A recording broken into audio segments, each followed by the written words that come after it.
Okay, now I'm on page 3 of your syllabus. I wanted to discuss these course activities in a little bit more detail. Every week we will get to open a new week Monday at 1 a.m. and it's going to be due the following Sunday at 8 p.m. Okay, so you get a full week to work on everything. There's several different types of activities I need you to do. The first is the lesson, okay? And it's going to be the lecture material where I'm trying to show you how to do the problems. Sometimes it's going to have just descriptions that you read. Sometimes it will have videos built into it. It just kind of depends. Also within the lesson, there will be some questions for you to answer, just to make sure you're retaining the information. Okay.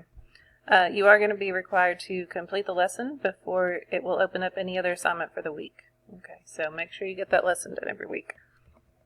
And you can attempt the lessons more than once. You can go back and read them, even at the end of the semester you want to go back to week 1 and read the lesson, that's great. It's open for you. Okay. Up next is the discussions. Each week there's going to be a discussion. It could be related to math or healthcare, or maybe just any of the topics discussed during the week. But discussions, you're going to have your initial post. It will be due on Friday at 8 p.m. Okay. It must contain at least 100 words. And then you also need to reply to at least 2 classmates with 50 words each or more. Okay. Now the replies can wait until Sunday by 8 p.m., but I need you to get in your initial post before Friday at 8 p.m. There is a discussion board rubric that I've posted a link to after this video to show you how I grade those, but a lot of it's just opinions, so I'm really just looking for the word count, so make sure you're getting that 100 words and 50 words for all your classmates. Case studies. Every week you're also going to have a case study. It's going to be in the form of a Moodle quiz. You can use your books or notes on the case studies. Okay, so use your books, use your notes, but you're only going to get 1 attempt at the case study. Homeworks. They are going to be in the form of Moodle quizzes as well. As you're working through the homework, you'll notice that there's a check button. So you can check your work as you're going through there, making sure that you're getting the right answers. Okay. So there's no reason why you can't have 100 on all your homeworks. You get to keep working on them until you're happy with it. Okay. So you do have multiple attempts on those. Keep working them until you're happy with the grade. Quizzes. After you complete, your discussion, case study, homework, then I need you to work on the quiz. Okay. You'll have a quiz each week that I give you 45 minutes for it, but you really won't need all that time. I give that to you in case Respondus Lockdown Browser kicks you out.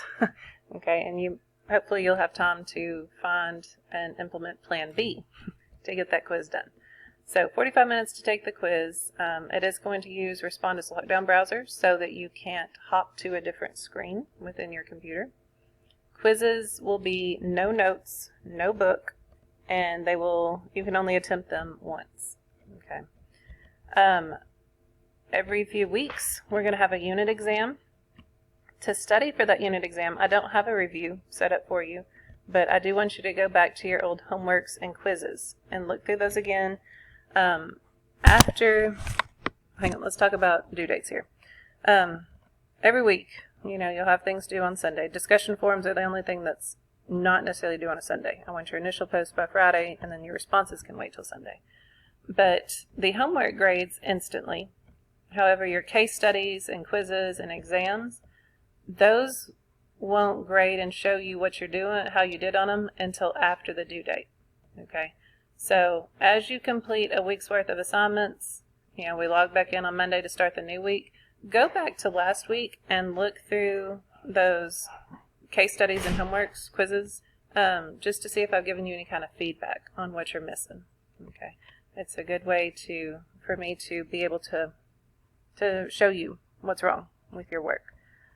So as you get to studying for the unit exams, like I said, go back to the homework and quizzes, look through what you're missing, take notes, study, study, study.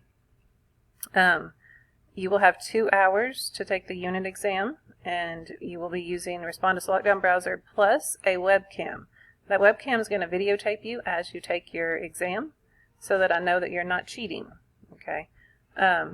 There are rules involved with that webcam that I've got posted here in the course outline, course overview. So it's just, make sure you're not sitting in front of a window. Make sure you don't have anybody else in the room with you. Make sure you do an environment scan so that I know you're using blank paper, all that sort of thing. They are closed note in book. They can only be attempted once. And like I said, study your old homeworks and quizzes. Now, what a few people have run into week to week, if they don't do their homework or quizzes, then they can't open them back up to study for the unit exam. Okay, so at that point they have to go back to the lesson and study that. All right, it's not as precise as your homework and quizzes are, so at least attempt those homeworks and quizzes even if you don't finish them completely, because you will want those to study for your unit exams. At the end of the semester we will have a final exam. It is comprehensive. It's going to cover everything we've talked about in the class. It will be using Respondus Lockdown Browser and webcam. It will be closed note in book. It can only be attempted once. You can use your calculator on any of this stuff. Okay, just that little cheapy calculator is fine. I don't think there's much else I need to tell you with that. So, yep, I think we're good to go.